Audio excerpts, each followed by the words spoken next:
Segregácia po slovensky. Nachádzame sa v Cigelke na severovýchode Slovenska, necelý kilometr od poľských hraníc. Je to obec, v ktorej žije menej ako 100 nerómov a na začiatku v segregovanej osade viac ako 400 Rómov. Na konci obce sa nachádzala malá škola, do ktorej chodili prevažne všetky deti z osady.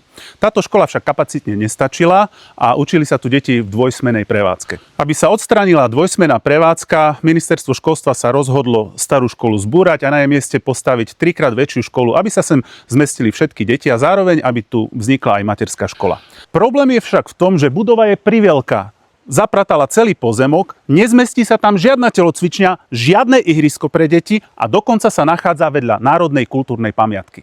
Otázkou teda je, prečo škola nevznikla na inom mieste, tak aby sa tam zmestila aj telocvičňa, aj poriadne detské ihrisko a aby deti nemuseli dochádzať do školy takmer 2 kilometre. Zase je to teda také polovičné slovenské riešenie.